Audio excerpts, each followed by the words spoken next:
Hello! I am excited to make this video because I'm still in the moment of making this work. So many of you saw my 20 item per second item filter.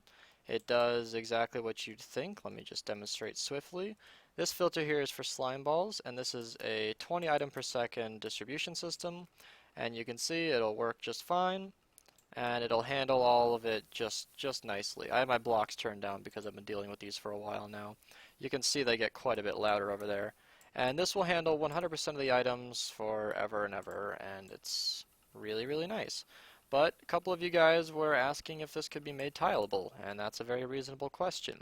This was a slight challenge considering that you can see the output for this is kind of sideways, and it intersects with the ice, which means to take these together or to make these align would be considerably difficult. So I had to actually switch the entire design to make the output of the droppers go in line with the ice stream, and the design you see here can be expanded infinitely. So let's look at a little basic mock-up. I'm afraid to death of bumping stuff, so I'm just going to go to spectator mode. What you see here is, ignore where the carts are, this is just a testing phase, this is why I built it somewhere else. But what you see here is the simplest of simple. These are item filters going into just 3 blocks, straight into a torch. I didn't want to use a repeater, I didn't want to slow this down at all. And then that just powers an activator rail which disables the minecart below it. And then that's it. The minecart simply distributes the items further into the minecarts beyond it. And I actually learned a little trick. So just by pure accident, I found out that these minecarts can actually connect with these minecarts. You can see in F3 plus B just barely. Their hitboxes intersect by like a pixel or two. And that's really convenient for me. Let me just swap out a spectator so I can get my speed back. And I have F3 plus B so you guys can see where the minecarts really are, because these at a slant can kind of mess you up. So let's just ditch that and go straight to the full scale version. Now, there are a couple things to know about this. Down here, these hoppers and below are just a distribution system. I have videos on my channel explaining how to build this. The playlist for those will be linked below. You can just click around there. I'm sure you'll find what you're looking for. But simply put, these minecarts in the middle just branch the items out to all the hoppers, and they're just distributors. That's all they do. Now, the design you see here is actually a bit tweaked. So I found that it was extremely unstable to unload at 20 items per second, because what really needed to happen was I needed 2 minecarts here, because they're going to 2 minecarts, which is splitting it over 8 hoppers, which is 20 items per second. Each minecart sucks out at 20 items per second. So this was actually sucking out at 40, and these filters were getting messed up constantly. So, in a way, I slowed down the system, not really, by just making it 1 minecart, which in turn makes this considerably easier to build. I'll of course be doing a tutorial, but let me just continue demonstrating. I actually lost the chest I was demonstrating with, but you can trust me that this is quite fast. In fact, I don't want to have to edit this video, so I could set this up pretty quick. So the items I went with were just colorful colors. I was feeling in a colorful mood because the testing went so well. Let me just make a chest real quick. And then you can actually use Control Q to drag the items out nicely. I'm just going to do a few stacks of each. 2 or 3 or 4 is completely fine. Didn't want to have to do this on camera, but that's totally cool. Let's Control Q this and then just drop in a lot of them just to demonstrate. So this is important to show because you'll see the items and how they move and how they work. We're going to have a lot of entities on the screen, so I'm really happy I upgraded my graphics card right about now. That should be enough wool for there. Alright, so you can see the items will be evenly split into each of their outputs. In fact, because you only have 1 minecart leading into 2, it's only going to 2 sets of droppers. However, as you can see here, the items are actually backing up. So pretty soon here, for pink at least, you'll see that the items will then begin using their full 20 item per second unload capacity. This is only to make it more stable. Of course, if you wanted to add 2 minecarts, that's totally fine and completely optional. I prefer this way because if it's not stable, then what's the point? But you can see that the items are being filtered at 20 items per second. This is probably a valid replacement for typical item sorters because it's such a high speed in such a small space, and we might actually be using this for some of our future farms. I say that not as a teaser, but as we literally might. I don't actually know. So this is this is it working. Because the minecarts this time, contrary to the other design, are actually on top of the rail, you can see their hitbox is raised a little bit. Yeah, there you go. You can see the hitbox is raised a little bit. You can actually have the input for the items right on top.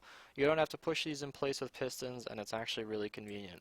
It is a bit unfortunate that because of the torches you need to use regular ice, but you can rearrange the sorter however you want. I was able to find an alternative using repeaters, and it's completely fine to use packed ice if you're in a well-lit area. You can see it's already finished sorting purple and green at max speed, and it's still working on the rest of the items, but you can see as I look in each of the sorter in the filters here, they shouldn't have broken. I'm not going to say they haven't because I haven't tested this too heavily, but you can see they've all held up under the pressure just fine.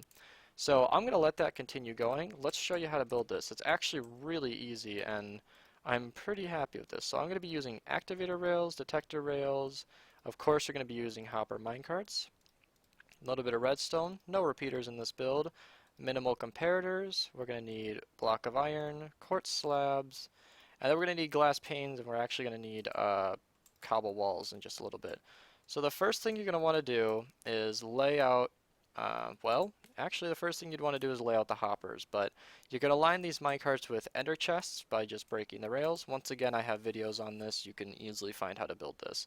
But how you distribute the items is up to you. You don't have to shoot them into lava like I did. These can go to chests or more hoppers, whatever you want. In my case, I'll be just setting them up to hoppers for now. So the idea is you want to hit these minecarts. So the rails on the sides will work completely fine. The panes act as a way to align the minecarts against the edge, because this minecart needs to hit both minecarts below it. So its hitbox needs to cover both of it. You might be able to use a fence here, but for our purposes we'll be using panes, because that's just what I know works. Now, an important detail is next to these minecarts you're going to actually want to use top slabs. This is because the activator rail on top will actually, or the detector rail on top will actually power the activator rails, and that will kind of mess up the system and make it pretty much useless. It's important to note that I'm building this in the north-south direction, so placing the rails is a little bit easier, but this shouldn't be directional. That you should be able to find workarounds to make these rails point where you need them to. Now afterwards, you just need to place rails on top. We should be completely done with panes for now, so I should be just completely done with them, period. So let's just get rid of those, replace them with cobble walls, and then place them where all the other minecarts are. This is where you place the other minecarts and face them sideways. This is also the reason I placed 2 rails instead of 1. Otherwise these rails would connect and it would mess up everything. But from here you just place the minecarts, get them on either side, and you no longer need these cobble walls. Like I said, it's a little weird because they look like they're going down, but their hitbox shows that they're actually sitting right on top nice and neat. There really is no problem here. Now we're going to need the redstone that we grabbed earlier, so I'm going to go up a block, branch it around. It's important that we remove those cobble walls because we'll be replacing those that block space with torches in just a second here. Dust on top of everything. I'm building this a little bit out of order. It might have made more sense to show that we're going to need comparators here. But we're going to be done in just a second, so let's place the final torches. This is what actually locks the minecarts, and now you should be able to fill in your sorters. I'll use dust and some rails. You can see that it'll start filtering at 20 items per second, and then it'll lock at 24. It won't always lock at 24 because Minecraft has to do a lot of calculations here and it gets laggy quite fast.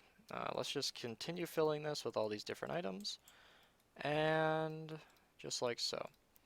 These need to be stackable items, but I haven't really tested much with anything else. And just like that, you can see that they'll start filtering to the hoppers below. You'll see they'll alternate. The items in there are from previous testing. Don't worry about that. And that's it. That's how to build a 20 item per second expandable minecart sorter. So you can see the clock I used here. Now if you're going to make this expandable, you're going to need wiring like this, and then you're going to need some kind of clock powering all of these droppers. Just for my own curiosity, I'm going to see if these sorters are fine, because I'm still in the testing mindset right now, even though as you've just seen it's proven quite stable. You can make this as long as you want, as short as you want. I wouldn't imagine you need this to be very long, because if you're using this for a farm where you'd only be making a handful of different items, then this right here, I just did off the top of my head, should be able to handle something like 500,000 items an hour. Like it's Very, very fast. Or actually, let's see, 20 items per second. We got 6 of those. That's 60 per second times 36. 180, almost 200,000 items an hour. Maybe I was overshooting it, but otherwise, this is exactly how to build it. You can just expand this as long as you want. That's how to build the simple part and or the more intricate part. You can actually remove these rails now. They're really completely unnecessary now.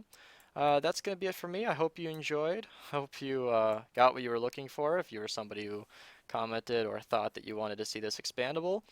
I think this is a viable solution to a lot of extremely high intensity builds where you'd be producing a lot of items, but that's going to be it for me. Thanks for watching.